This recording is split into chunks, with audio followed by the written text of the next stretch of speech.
رحم اللہ من قرأ الفاتحہ.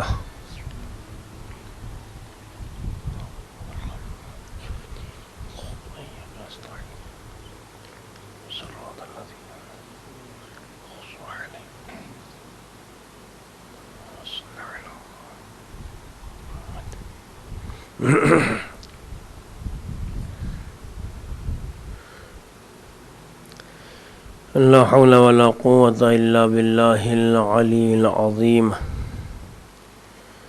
حسبنا الله ونعم الوكيل ونعم المولى ونعم النصير.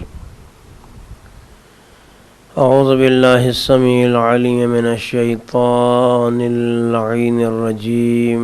بسم الله الرحمن الرحيم. الحمد لله الذي هدانا لهذا وما كنا لنهتدي لولا أن هدانا الله. لقد جاءت رسل ربنا بالحق والصلاة والسلام والتحية والإكرام على سيد الأنبياء وأشرف المرسلين سيدنا ونبينا وشفيعنا مولانا أبي القاسم محمد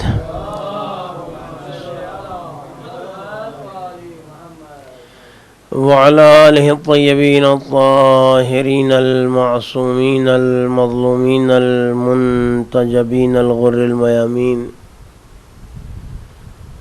الذين أذهب الله عنهم الرجس وطهرهم تطهيرا.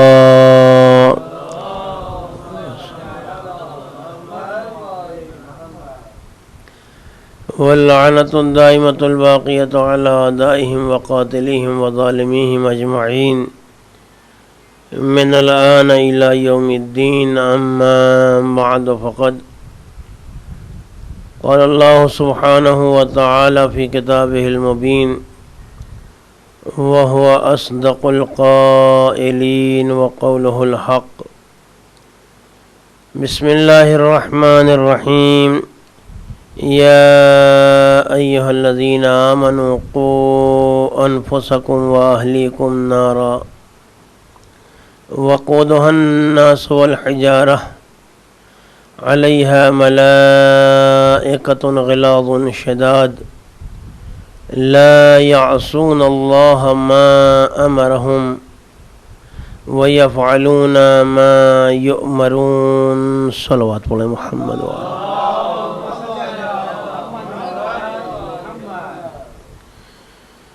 عزیزان محترم، سب سے پہلے تو میں ایک مرتبہ پھر سے آپ تمام حضرات کو یہ بات یاد دلا دوں، جیسا کہ بھائی ندیم صاحب نے بھی عرض کیا ہے کہ صرف مجلس نہیں بلکہ انسان کو اپنی پوری زندگی میں وقت کا پابند ہونا چاہیے، اور پابندی وقت کے جو فائدے ہیں اس میں ایک بڑا فائدہ یہ ہے کہ وقت کی پابندی کرنے والا کم وقت میں بہت سارے کام کر لیتا ہے، اور جو وقت کی پابندی نہیں کرتا وہ بہت سارے وقت میں بھی تھوڑے سے کام بھی مکمل نہیں کر پاتا ہے. میری ذاتی طور پر مجبوری یہ ہے کہ میں مجلس کی شروعات میں تو بہرحال کبھی نہ کبھی سامعین کا یا انتظامیہ کا محتاج ہوں، لیکن مجلس وقت سے ختم کرنے میں پورا اختیار مجھے ہے. لہذا آپ 9 بجے اگر آ گئے تو مجلس 9 بجے سے 10 بجے تک ہوگی. آپ 9:30 بجے آئے تو مجلس آدھے گھنٹہ ہوگی. آپ 9:45 بجے آئے تو مجلس 15 منٹ ہوگی.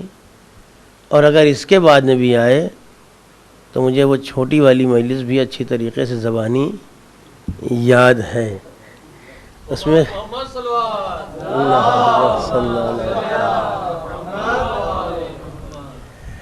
ایک اور صلوات پڑھ لیں محمد والے.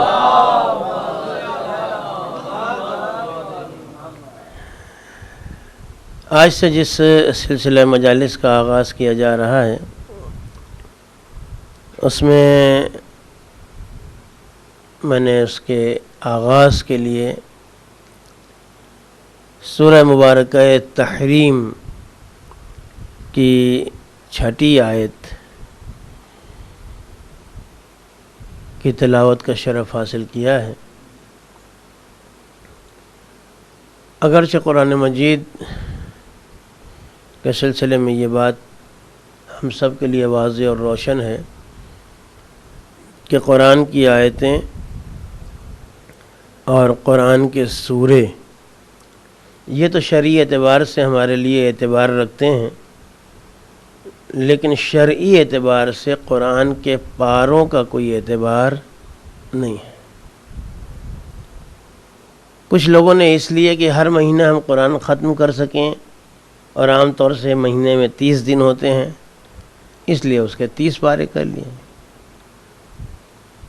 اگر کوئی 15 دن میں ختم کر سکتا ہے تو وہ 15 پارے میں تقسیم کر سکتا ہے، کوئی 2 مہینے میں ختم کر سکتا ہے تو وہ 60 حصوں میں تقسیم کر سکتا ہے، اس لیے کہ اس کی کوئی شرعی حیثیت نہیں ہے۔ اگر کوئی 30 مانتا ہے تو مانے، نہیں مانتا ہے تو نہ مانے، اس کا شریعت سے کوئی لینا دینا نہیں ہے۔ لیکن اس کے باوجود بھی قرآن کو جن پاروں میں تقسیم کیا گیا ہے اس کے اعتبار سے 28ویں پارے میں یہ سورہ واقع ہے۔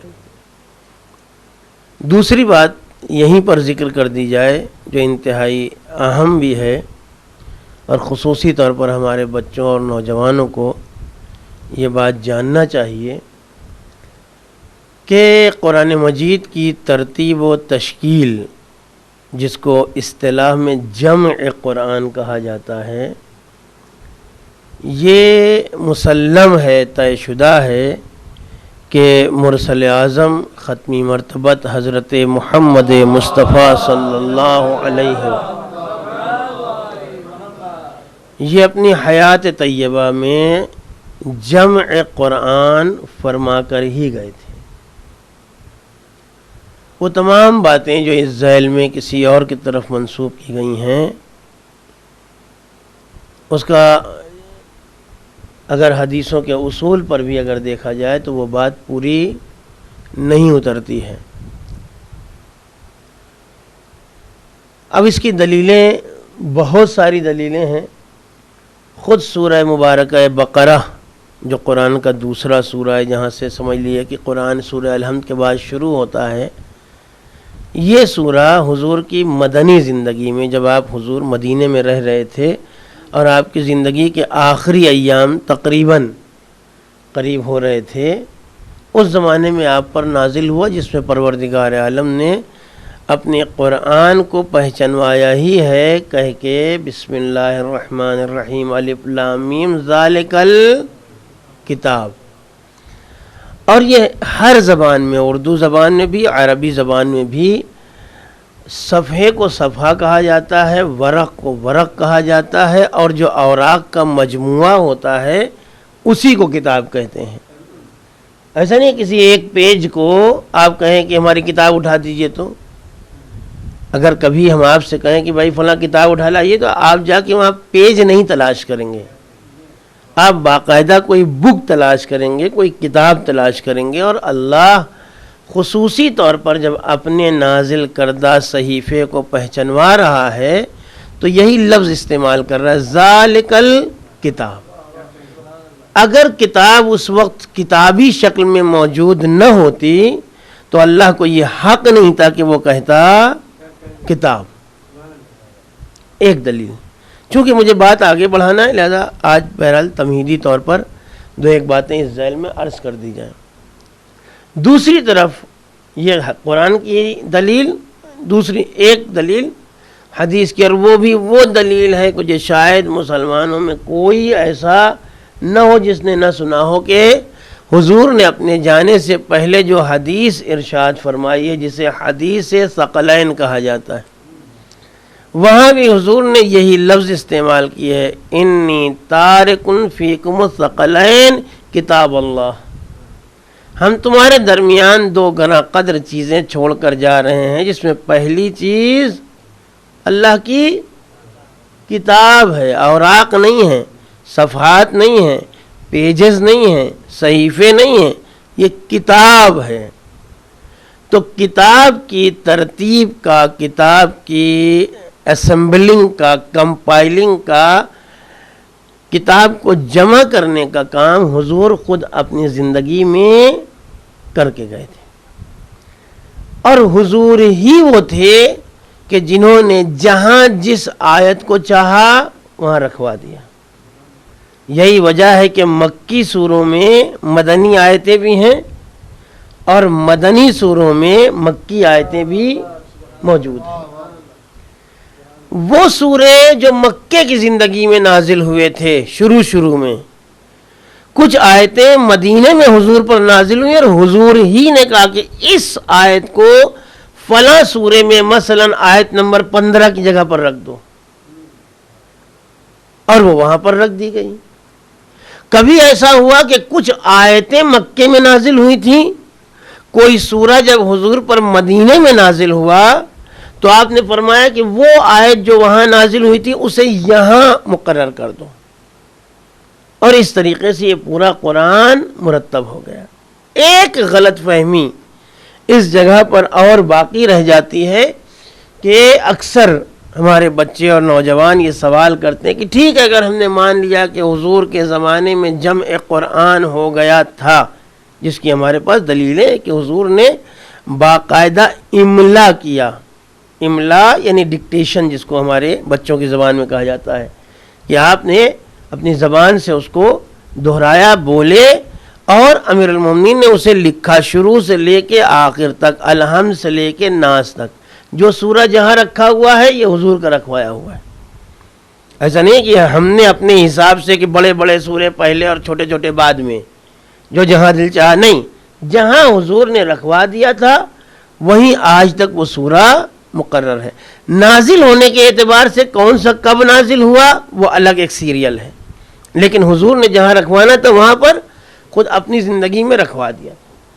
ایک بڑا سوال یہ ہوتا ہے کہ مرسل اعظم کے اس دنیا سے پردہ کر لینے کے بعد اگر حضور کے زمانے میں قرآن جمع ہو گیا تھا تو پھر وہ امیر المومنین نے کیا کہا تھا کہ جب تک میں قرآن خود جمع نہ کر لوں گا تب تک دوش پر یہ ردا نہیں ڈالوں گا۔ آج بھی عرب سماج میں، عرب کلچر میں دوش پر ردا ہونا سکون و اطمینان کی علامت ہوتی ہے۔ اب اتنا تو اس ملک میں رہنے والے اچھی طریقے سے جانتے ہیں کہ اگر جو ہمارے ارباب لوگ ہیں، کبھی اگر ان کو آپ بغیر ردا کے دیکھ لیں، کسی بھی ایسی محفل میں، ایسی بزم میں ان کو آپ دیکھیں کہ ان کے دوش پر ردا نہیں پڑی ہوئی ہے، تو سمجھنے والے فوراً سمجھ جاتے ہیں کہ کوئی ایسی پریشانی ہے، کوئی ایسی الجھن ہے، کوئی ایسا سوگ ہے، کوئی ایسا غم ہے کہ ان کو دوش پر ردا ڈالنے کی وہ مہلت نہیں ہے۔ امیر المومنین کا یہ کہنا کہ تب تک میں اپنے دوش پر ردا نہیں ڈالوں گا، یعنی تب تک میں مطمئن نہیں ہو سکتا۔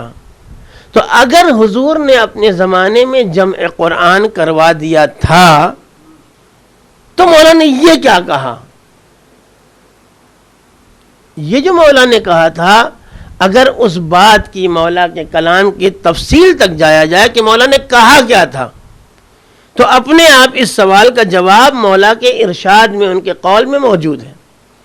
مولا نے کہا میں جب تک اس طرح سے جمع قرآن نہ کر لوں کہ اسی قرآن میں یہ موجود رہے کہ کون سا سورہ کہاں نازل ہوا، کون سی آیت کہاں نازل ہوئی، کون سی سورہ یا کون سی آیت حضر میں نازل ہوئی، کون سی سفر میں نازل ہوئی، کون سی کس کی مدح میں نازل ہوئی، اور کون سی کس کی منقصت اور قدح اور برائی میں نازل ہوئی، مذمت میں، جب تک میں یہ معین نہ کر لوں گا تب تک میں چین سے نہیں بیٹھ سکتا.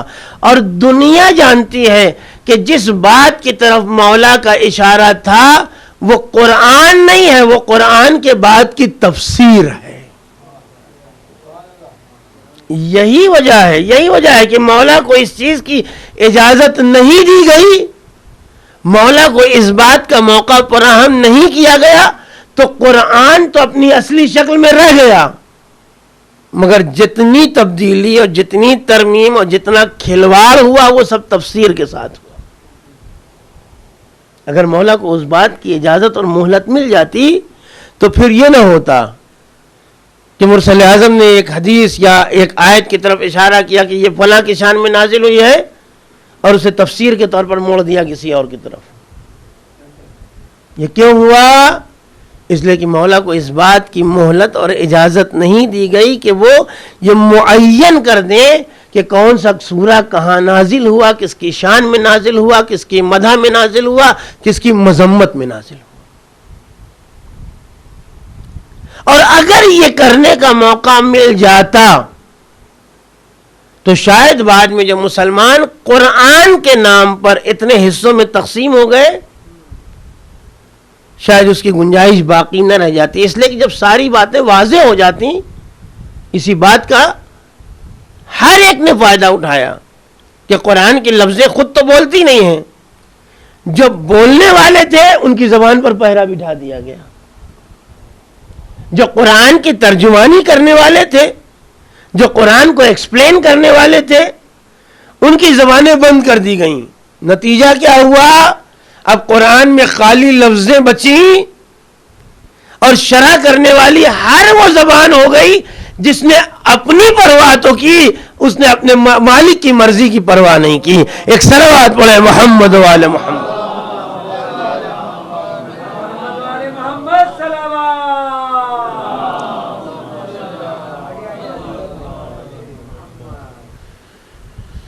ایک اور صلوات پڑھیں محمد وعلی محمد. نہیں، جن لوگوں کے لیے دیوار سے ٹیک لگانا ضروری ہے وہ بیٹھیں، آرام سے بیٹھیں، کوئی حرج نہیں ہے. میرے پاس بھی پیچھے ٹیک لگانے کی جگہ ہے، مگر میں بھی پورے 1 گھنٹے اگر مجلس پڑھوں گا تب بھی ٹیک نہیں لگاتا ہوں. ایک صلوات پڑھیں محمد وعلی محمد. اور اگر وہ نوبت آ جائے گی تو میں بھی ٹیک لگانے میں مجبور ہو جاؤں گا. کوئی ایک اور صلوات پڑھ لیں محمد وعلی محمد.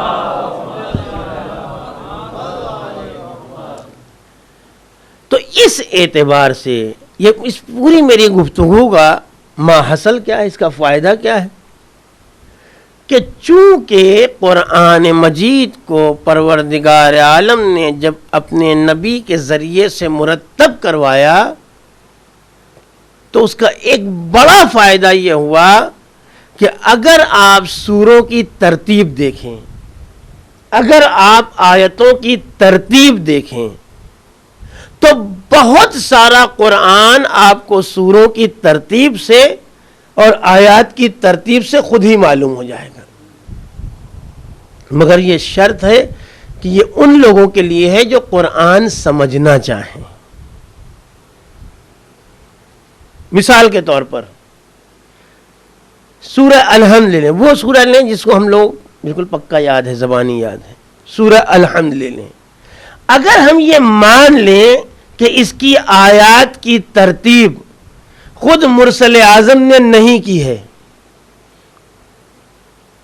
تو کوئی ایک آیت بھی اس کی کہیں سے اٹھا کے کہیں اور رکھ دیجئے، اور اگر ایسے معنی نکل آئیں جیسے ہیں، ناممکن ہے. الحمدللہ رب العالمین کی جگہ پر اگر مالک یوم الدین رکھیے، مالک یوم الدین الرحمن الرحیم الحمدللہ رب العالمین، جو مفہوم قرآن دینا چاہ رہا ہے وہ حاصل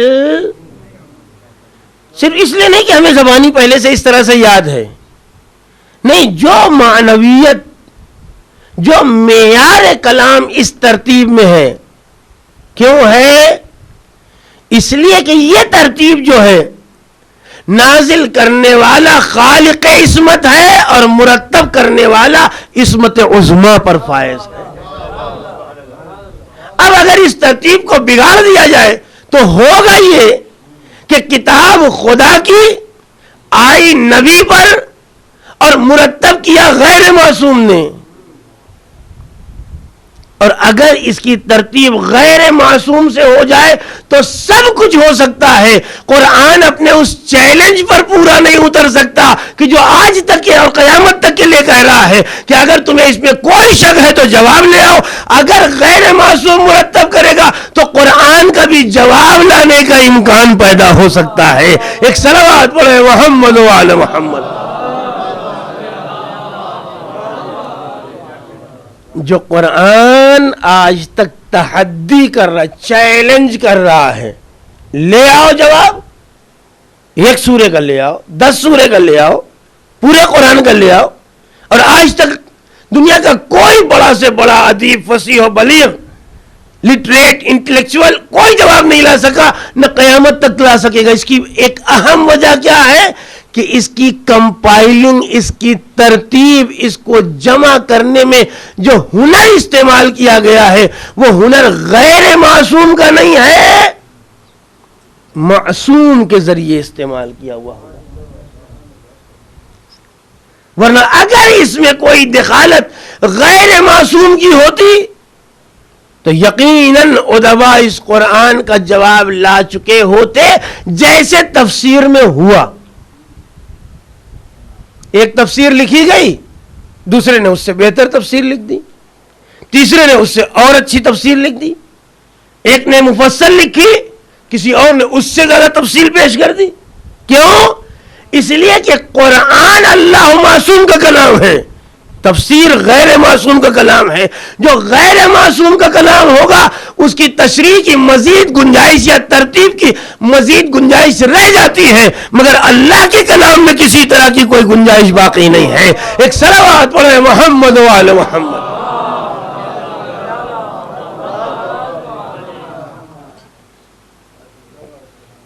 اس بات کو ہمیں پیش نظر رکھنا چاہیے کہ قرآن مجید جس ترتیب کے ساتھ، جس نظم کے ساتھ، جس انتظام کے ساتھ جو آیت بھی ہو سکتا ہے کہ کہیں کہیں قرآن کی آیتوں کا سیریل ہمارے سمجھ میں نہ آئے۔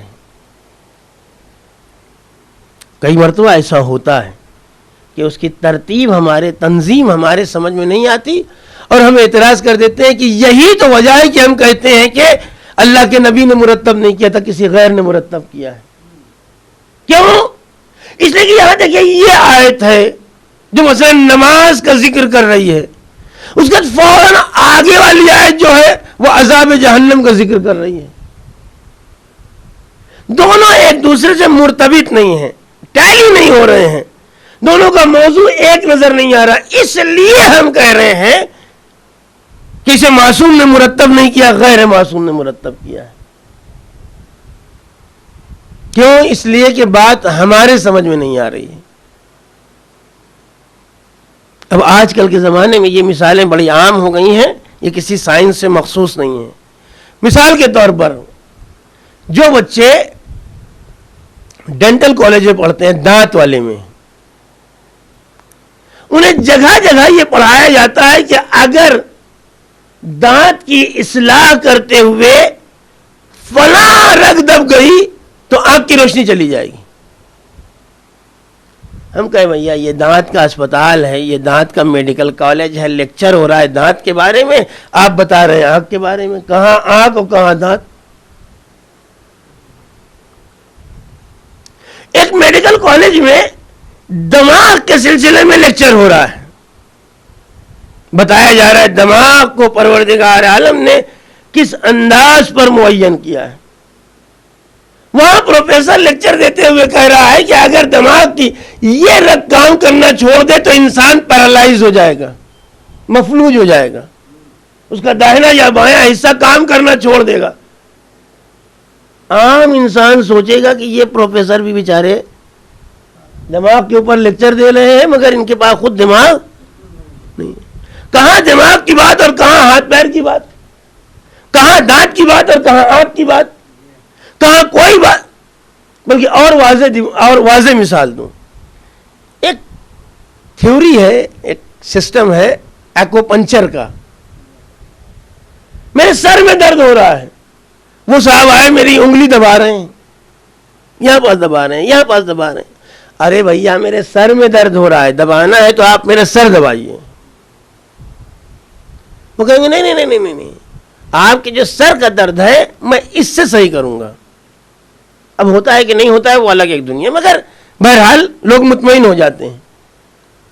ایک عام انسان یہ سوچے گا کہ سر کے درد کا ہاتھ کی انگلیوں کے پور سے کیا لینا دینا ہے. لیکن جو اس فن کا ماہر ہے وہ جانتا ہے کہ سر کے درد کا انگلیوں کی پور سے کیا تعلق ہے. جو ماہر ہے وہ جانتا ہے کہ انسان کے دماغ کا پیرالسس سے کیا تعلق ہے. جو ماہر ہے وہ جانتا ہے کہ دانت کا آنکھ سے کیا تعلق ہے. ورنہ عام آدمی کے لیے دونوں کی الگ الگ دنیا ہے. اسی لیے ہم کہتے ہیں کہ اگر قرآن سمجھنا ہے تو معصوم سے سمجھو, غیر معصوم سے نہیں سمجھ میں آئے گا. ایک صلوات پڑھیں محمد و آل محمد.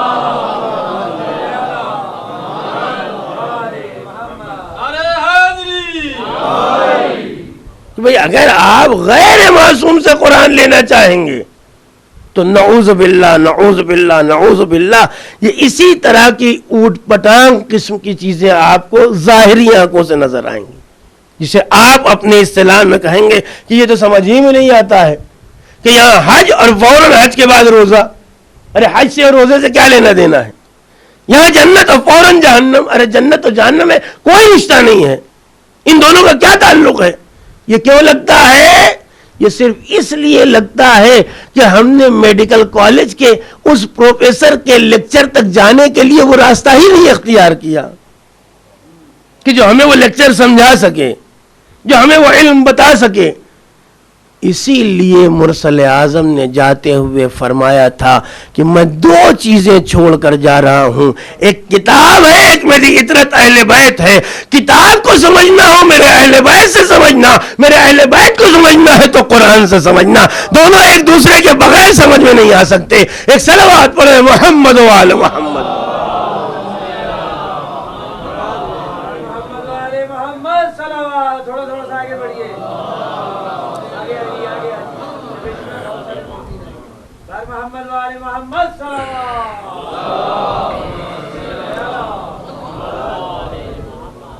تو میں نے جس آیت مبارکہ کو کہ جس کا تعلق سورہ مبارکہ تحریم سے ہے اپنی گفتگو کے آغاز میں ذکر کیا, اس میں پروردگار عالم ایک بڑی قیمتی بات, یوں تو قرآن مجید کا ایک ایک لفظ قیمتی ہے, اتنا قیمتی کہ بلکہ قیمتوں سے بالاتر ہے. دنیا کی کوئی قیمت قرآن کے الفاظ کی قیمت کو معین نہیں کر سکتی ہے. ارشاد ہو رہا ہے یا ایھا الذین آمنوا, اے وہ لوگو. اب یہاں سے بس آپ بڑی سنجیدگی سے میرے ساتھ تقریباً 10 منٹ تک اگر رہ گئے تو آج کی میں تمہید اپنی مکمل کر لوں گا. ارشاد ہوتا ہے یا ایھا الذین آمنوا, اے وہ لوگو جو ایمان لے آئے ہو. بالکل وہی لہجہ, وہی انداز جو وجوب روزہ میں ہے. یا ایھا الذین آمنوا کتب علیکم الصیام, تم پر روزوں کو لکھ دیا گیا ہے. کن کے لیے یہ کہا جا رہا ہے؟ جو لوگ صاحبان ایمان ہیں. عام آدمیوں سے خطاب نہیں ہے. اور شاید یہی وجہ ہے, آج ابھی تھوڑی دیر پہلے یہی گفتگو بھی ہو رہی تھی, شاید یہی وجہ ہو کہ ہمیں اس کی کوئی فکر نہیں ہوتی ہے کہ کون روزہ کب شروع کرتا ہے کب ختم کرتا ہے. اگر کوئی صاحب ایمان ایک لمحہ بھی پہلے روزہ ختم کرنا چاہتا ہے تو ہم فوراً روکتے ہیں مگر کون؟ کس کو روکتے ہیں؟ صاحب ایمان کو، جس سے اللہ نے خطاب کیا ہے، جس کے لیے روزہ رکھا ہے. اب جس کے لیے روزہ واجب ہی نہیں قرار دیا گیا ہے، جس سے خطاب ہی نہیں ہے، اللہ جس سے بات ہی نہیں کر رہا، وہ کیا کر رہا ہے؟ یہ اس کا اپنا سیلف پرابلم ہے، اس کا ہم سے کوئی لینا دینا نہیں. وہ جو کر رہا ہے اپنا کیا کرے. بات یہاں پر صاحبان ایمان سے ہو رہی ہے. اگر انسان کو اس بات کے دائرے میں آنا ہے تو سب سے پہلی شرط یہ ہے کہ وہ صاحب ایمان بن جائے. صاحب ایمان بن جائے. اب میں انشاءاللہ آئندہ ذکر کروں گا کہ صاحب ایمان بننے کے لیے کیا کرنا ہے. یہ آسان کام نہیں ہے، یہ معمولی کام نہیں ہے. اس کے لیے سب سے پہلی منزل یا پہلا درجہ یا بالکل فرسٹ اسٹیپ کیا ہے کہ مرسل اعظم نے ختمی مرتبت حضرت محمد مصطفیٰ صلی اللہ علیہ وآلہ وسلم نے مومن بن جانے کی جو پہچان بتائی ہے، ایک بالکل معمولی سی پہچان. آپ نے ارشاد فرمایا الدنیا سجن للمؤمن. سجن یعنی جیل، قید خانہ. یہ دنیا مومن کے لیے جیل ہے. والجنت للکافر، اور کافر کے لیے کیا ہے؟ حضور نے یہ بھی لحاظ رکھا کہ وہی لفظیں استعمال کی ہیں جو ہماری زبان کی لفظیں ہیں، تاکہ ہمیں سمجھنے میں بھی کوئی زحمت نہ ہو. مومن کے لیے قید خانہ ہے اور کافر کے لیے جنت ہے. اس سے ایک بات واضح ہو گئی کہ مومن کا اپوزٹ کیا ہے؟ کافر. کافر کا اپوزٹ کیا ہے؟ یعنی جو مومن ہے وہ کافر نہیں، جو کافر ہے نا واضح بات. اب آپ دیکھتے چلے جائیے، جس کے لیے یہ دنیا جنت جیسی ہو، میں نہیں کر رہا ہوں، اللہ کا رسول ارشاد فرما رہا ہے. اب آپ خود بتائیے کہ اس زندگانی دنیا میں کون سی زندگی آپ کو درکار ہے؟ جیل جیسی یا جنت جیسی؟ ہم اکثر و بیشتر فریاد کرتے ہیں. اب فیصلہ ہمارے ہاتھ میں ہے کہ ہمارے پاس یہ نہیں ہے تو جیل کے قیدیوں کے پاس یہ ہوتا ہے. ہماری اپنی کوئی مرضی نہیں چلتی ہے. ادھر صبح میں مؤذن نے آواز دی اور ہمیں اٹھنا ہی اٹھنا ہے. ارے اگر نہیں اٹھنا ہے تو دیکھیے کہ جیل میں جو قیدی ہوتے ہیں ان کا شیڈیول روٹین کیا ہوتا ہے. وہ اپنے اعتبار سے سوتے ہیں، اپنے اعتبار سے جاگتے ہیں، اپنے اعتبار سے کام کرتے ہیں، اپنے اعتبار سے کھاتے ہیں، اپنے اعتبار سے پیتے ہیں، یا ان کے لیے نظام معین ہوتا ہے جس کے وہ پابند ہوتے ہیں. کہیں ان کی اپنی نہیں چلتی. ایک لمحے کے لیے بھی ان کی اپنی کوئی بات نہیں چلتی ہے. اگر ہماری زندگی اس طرح کی ہو تو بڑی حد تک ہمارے اندر وہ علامت ہے کہ جس کے لیے ایسی زندگی کو بتایا گیا ہے کہ یہ مومن ہوگا. اور جنت میں کیا ہوگا؟ خود قرآن نے کہا ہے کہ ما تشتہی الانفس، جو موڈ بنے.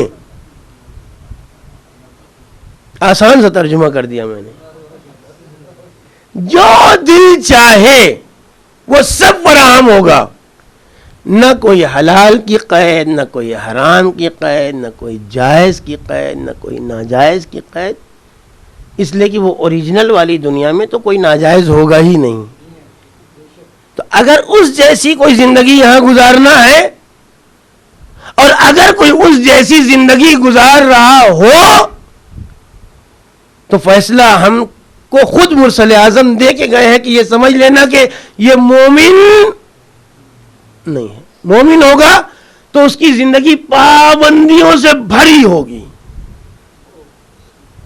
دیکھتے رہو کہ اذان کا وقت تو نہیں ہوا. اگر ہو گیا اور منہ تک پانی جا چکا ہے کلی کر دو. بھوکے ہو مگر روزہ شروع کرو. کچھ اور پریشانی ہے مگر عبادت کرو. یہ جہاں پر اپنی نہ چلنے پائے مگر اتنا فرق ہے کہ یہاں دنیا میں جو آدمی جیل جاتا ہے خدا سب کو پناہ میں رکھے, وہاں جیلر کے مطابق زندگی گزارنا پڑتی ہے. لیکن جس سجن کے بارے میں مرسل اعظم کہہ رہے ہیں اس کا کمال یہ ہے کہ وہاں بندے کو جیلر کے مطابق نہیں اپنے رب کے مطابق زندگی گزارنے کا شرف ملتا ہے. ایک صلوات پڑھے محمد و آل محمد.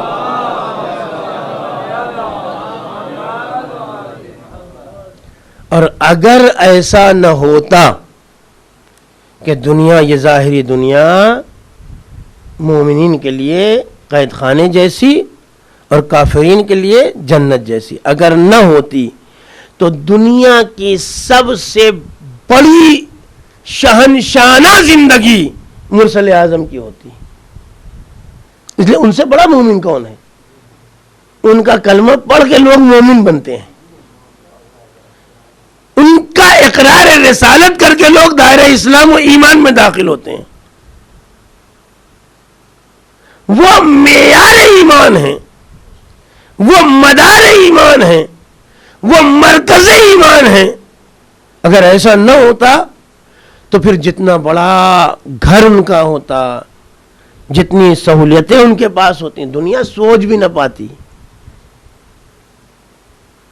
اگر یہ طے ہو جاتا کہ جو جتنے زیادہ رتبہ ایمان پر فائز ہے اتنی ہی فیسلٹیز اسے پرووائڈ ہوں گی اس دنیا میں, بالکل جسٹ اپوزٹ ہے, بالکل اپوزٹ ہے. جو جتنا بڑا صاحب ایمان ہوگا یہ زندگانی دنیا اس کے لیے اتنی ہی تلخ اور سخت ہوگی. کیوں؟ اس کی بھی ایک وجہ ہے. صدیقہ طاہرہ حضرت فاطمۃ الزہرا سلام اللہ علیہا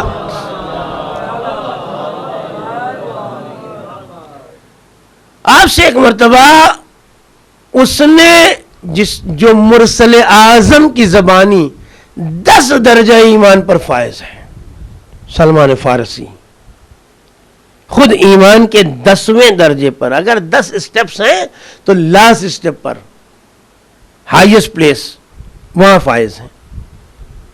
وہ سوال کرتے ہیں بی بی آپ سے زیادہ عظیم ترین خاتون اس کائنات میں وجود نہیں ہے, پھر یہ کیا ہے کہ نہ آپ کے گھر میں بیٹھنے کے لیے کوئی معقول فرش ہے, نہ دیواروں پر کوئی معقول پردے ہیں, نہ لیٹنے اور استراحت کے لیے اپنی لفظوں میں کہوں تو کوئی بیڈ, کوئی ڈبل بیڈ ہے, نہ کھانے پینے کے لیے کوئی کوکنگ رینج ہے, نہ کوئی اچھا چولہا ہے, نہ اچھے برتن ہیں, نہ اچھا لباس ہے, نہ اچھی پوشش ہے, نہ آرام ہے, نہ آسائش ہے. یہ کیا ہے بی بی کہ ایک طرف تو آپ اللہ کی ایسی کنیز خاص کہ ایک اشارہ ہو جائے تو جنت سے کھانا آ جائے, جنت سے لباس آ جائے, فرشتے گھر میں نوکری کرنے کو اپنا شرف سمجھے.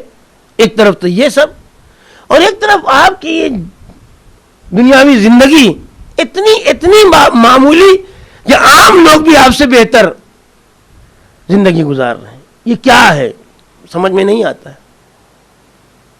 آپ نے فرمایا سلمان اگر ہماری اس ظاہری زندگی کو تم سمجھنا چاہتے ہو تو اب سنو ہم سے. ابھی بھی یہی سننے کے لیے تو میں نے آپ سے سوال کیا. کہا سلمان تم انصاف سے میری باتوں کو سن کے خود فیصلہ کرنا. میرے رب نے, میرے مالک نے, میرے پروردگار نے مجھے اختیار دیا, مجھے خود اختیار دیا. فاطمہ تم چاہو تو اس دنیا میں ساری آرام آسائش کی رونقیں سہولتیں لے لو, اور تم چاہو تو اس کے بعد کی وہ دنیا کہ ہم فیہا خالدون، جہاں ہمیشہ ہمیشہ رہنا ہے، وہاں تمہارے لیے جو قصر مہیا کیا گیا ہے، وہاں فرش بھی عالی شان ہے، وہاں پردے بھی عالی شان ہیں، وہاں خدمت کے لیے حور و غلمان ہیں، وہاں کھانے کے لیے طبقے جنتی ہے، وہ سب ہے. یہ لینا ہے کہ وہ لینا ہے؟ سلمان تم بتاؤ میرا فیصلہ کیا ہوتا؟ یہاں میری زندگی کل 18 برس ہے اور وہاں مجھے ہمیشہ ہمیشہ رہنا ہے. سلمان نے ہاتھوں کو جوڑ دیا، بی بی آپ نے بالکل صحیح فیصلہ کیا. یہ کہاں 18 برس کی زندگی اتنی معمولی، 18 نہیں 50 سال 80 سال 100 سال 200 سال، اور کہاں وہ زندگی جو ہمیشہ ہمیشہ کے لیے ملنے والی. پروردگار عالم نے ہمیں بھی ان دونوں باتوں کے درمیان اختیار دیا ہے کہ اگر اس طرح کی زندگی یہاں اختیار کرنا چاہیں گے، حدیثیں ہیں، میں انشاءاللہ آپ کی خدمت میں عرض کروں گا. مرسل اعظمی سے کسی نے پوچھا، یا رسول اللہ یہ دنیا میں سونے چاندی کے برتن میں کھانا کھانے کے لیے کیوں منع کیا گیا ہے؟ اگر کسی آدمی کے پاس پیسہ ہے، 1 کلو 2 کلو سونا ہے، تو وہ 2-4 پلیٹیں بنوا لے، کھائے آرام سے. کیوں؟ آپ نے ارشاد فرمایا کہ اگر کوئی انسان اس دنیا میں سونے چاندی کے برتن میں کھانا کھائے گا تو اللہ اس دنیا میں اس سے یہ نعمتیں سلب کر لے گا. اللہ نے یہ نعمتیں رکھی ہیں ہمارے لیے، مگر یہاں لینا ہے 150 سال کے لیے لے لو اور بس قصہ ختم. لیکن اللہ نہیں چاہتا کہ بڑی نعمتیں تمہیں کم عرصے کے لیے دی جائیں، بڑے رتبے تمہیں کم دنوں کے لیے دیے جائیں.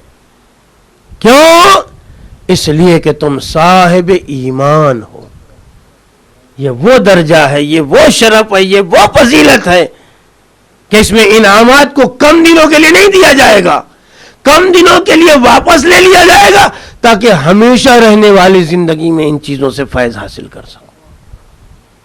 اس لیے ارشاد ہوا، یا ایھا الذین آمنوا قوا انفسکم واہلیکم نارا، بچاؤ اپنے آپ کو اور اپنی آل و اولاد کو. کیسے بچاؤ؟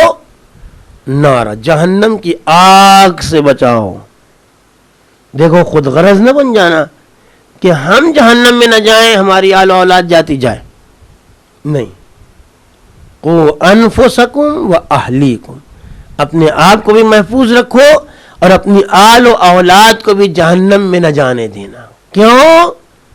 اس لیے کہ جہنم وہ جگہ ہے کہ وقودها الناس والحجارہ، جہاں کا جلنے والا ایندھن جس سے وہاں کی آگ روشن کی جائے گی، وہ ایندھن 2 طرح کی چیزیں ہوں گی. الناس، ایک تو انسان جلایا جائے گا، اس سے آگ جلے گی. والحجارہ، اور پتھر جلائے جائیں گے جس سے آگ روشن ہوگی. اور یہی نہیں، علیہا ملائکۃ، اس کے اوپر فرشتے مقرر کیے جائیں گے جن کے اندر 4 خصوصیات اللہ نے رکھی ہیں. اب میرا وقت مکمل ہو گیا، صرف ترجمہ کر دیتا ہوں. علیہا ملائکہ، اس جہنم پر فرشتے معین ہیں. کیسے؟ پہلی صفت غلاظ، غلیظ سخت قسم کے ہوں گے. شداد، شدید طاقتور ہوں گے. ایسا نہیں کہ 2-4 تھپڑ مارا اور تھک گئے. عذاب کریں گے اور کرتے رہیں گے اور کرتے ہی چلے جائیں گے، تھکیں گے نہیں. ان کی سختی میں کوئی کمی نہیں آئے گی. تیسری صفت ان کی، لا یعصون اللہ ما امرہم، اللہ جو انہیں حکم دے گا اس کی مخالفت ہرگز ہرگز نہ کریں گے. کہہ دیا گیا کہ اس کے اوپر عذاب کرو تو کوئی کتنا ہی چیخے چلائے روئے، وہ اللہ کے حکم کی مخالفت نہیں کریں گے. چوتھی صفت، وَيَفْعَلُونَ مَا يُؤْمَرُونَ، اللہ کی طرف سے جو حکم دیا جائے گا صرف اتنا ہی کریں گے. بچاؤ اپنے آپ کو اس آتش جہنم سے جہاں ایسے ملائکہ معین ہوں گے. اس بچانے کے لیے اس دنیا میں سختیاں برداشت کرنا ہے. کبھی اس دنیا میں اپنے تن کی آسائش دینا ہوگی، کبھی نمازوں کے ذریعے سے مشکلات، کبھی روزوں کے ذریعے سے مشکلات، کبھی مال کی قربانیاں دینے ہوں گی، فطرہ دینا ہوگا، خمس دینا ہوگا، صدقات دینے ہوں گے، فطرات دینے ہوں گے، کبھی اور کوئی پریشانی، کبھی اور کوئی زحمت. یہ سب اختیار کرو گے تو گویا اس آتش جہنم سے اپنے آپ کو بچا رہے ہو. اور جیسے جیسے قربانیاں بڑھتی جائیں گی ویسے ویسے تم آتش جہنم سے محفوظ ہوتے جاؤ، اور جتنا جتنا تم جہنم سے دور ہوتے جاؤ گے اتنا اتنا جنت سے قریب ہوتے جاؤ.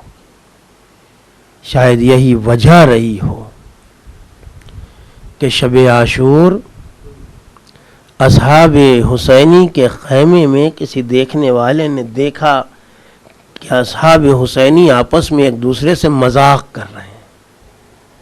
وہ سارے واقعات ہو چکے ہیں، انہیں پتا ہے کہ اب صبح میں جنگ ہوگی اور ہم شہید ہوں گے، اور اس کے باوجود آپس میں مذاق کر رہے ہیں. تو کسی نے دیکھ کے یہ حیرت سے پوچھا، تمہیں نہیں معلوم کہ یہ آج کی رات کون سی رات ہے؟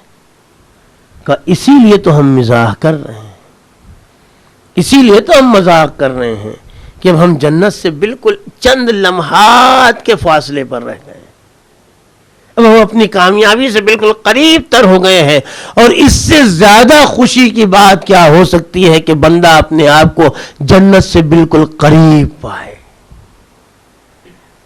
اگر یہ بات صرف رات کی ہوتی اور واقعہ رات پر ختم ہو گیا ہوتا تو شاید کوئی متعصب یہ کہہ دیتا کہ بات زبانی تھی، زبانی دعوے ہر ایک کیا کرتا ہے، جو جس کے دل میں آتا ہے وہ کہہ دیا کرتا ہے. مگر اصحاب حسینی نے جو رات کی تاریکی میں کہا تھا وہ روز روشن میں کر کے دکھا دیا. ہم نے اپنی زندگی میں اور آپ نے اپنی زندگی میں سینکڑوں مرتبہ تجربہ کیا ہوگا کہ لوگ زندگی کی بھیک مانگتے ہوئے تو تمام نظر آ جائیں گے.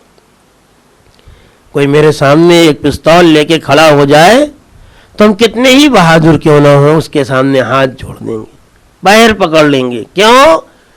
ہمیں گولی نہ مارو، ہمیں زندگی کی بھیک مانگ رہے ہیں، بچ جانے دو، زندہ رہ جانے دو. مگر حسین جنہیں کربلا میں لے کر آئے تھے ان میں کوئی ایک بھی ایسا نہیں تھا جو جینے کی بھیک مانگ رہا ہو. ہر ایک حسین سے مرنے کا تقاضا کر رہا تھا. حسین کیسے لوگوں کو آپ لے کر اپنے ساتھ آئے ہیں جو ہر ایک بار بار آ رہا ہے، میرے مولا مرنے کی اجازت دیجئے، میرے مولا مقتل میں جانے کی اجازت دیجئے. اور اگر یہ واقعہ صرف بزرگوں سے مخصوص ہوتا کہ حبیب نے اجازت چاہی، مسلم نے اجازت چاہی، سعید و زہیر مقتل میں جانا چاہتے تھے تو شاید کوئی کہہ سکتا تھا کہ وہ بڑے تھے، وہ بزرگ تھے، اپنی زندگیاں جی چکے تھے، اب ان کی زندگیوں کا شوق ختم ہو چکا تھا اس لیے مرنے کا تقاضا کر رہے تھے. ہم نے جیسے حبیب کے لیے دیکھا کہ وہ مرنا چاہ رہے ہیں ویسے ہی ہم نے اون محمد کے لیے دیکھا. 12-13 برس کے بچے ہیں اور بار بار میدان کیوں جانے کا تقاضا کہ ماموں اب تو چلے جانے دیجئے. اور ہر مرتبہ حسین کہتے ہیں نہیں بیٹا خیمے میں جاؤ. بچوں کا عجب عالم ہے، ادھر خیمے میں قدم رکھتے ہیں، ادھر ماں کہتی ہے میں نے تمہیں واپس آنے کے لیے نہیں بھیجا. ادھر باہر آتے ہیں کہ حسین کہتے ہیں میں تمہیں مقتل میں نہ جانے دوں گا، خیمے میں جاؤ. بچے خیمے اور حسین کے درمیان میں بڑے تذبذب کا شکار ہے کہ ایک مرتبہ زینب خود آئی، اے میرے بھیا حسین اب اس کے بعد میرے بچوں کو خیمے میں واپس نہ کرنا.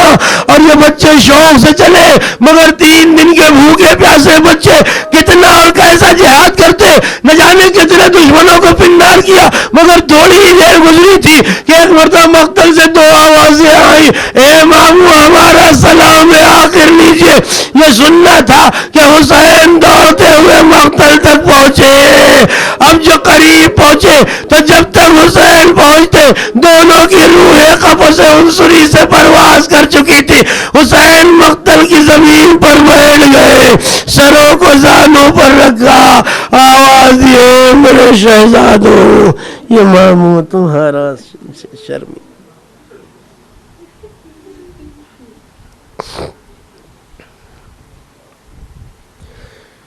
سيعلم الذين ظلموا أي منقلب ينقلبون إنا لله وإنا إليه راجعون. إلهي بحق الزهراء وأبيها وبعلها وبني.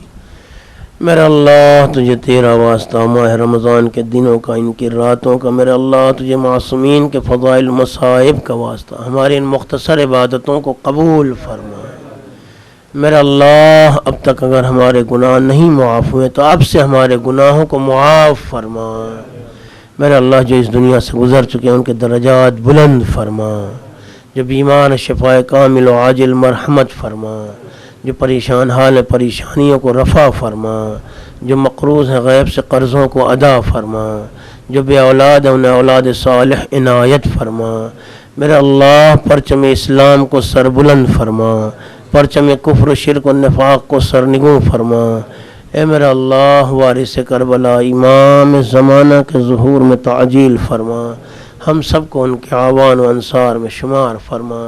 ربنا تقبل منا انک انت السمیع العلیم. جملہ ارواح مومنین و مومنات کے لیے ایک سورہ فاتحہ.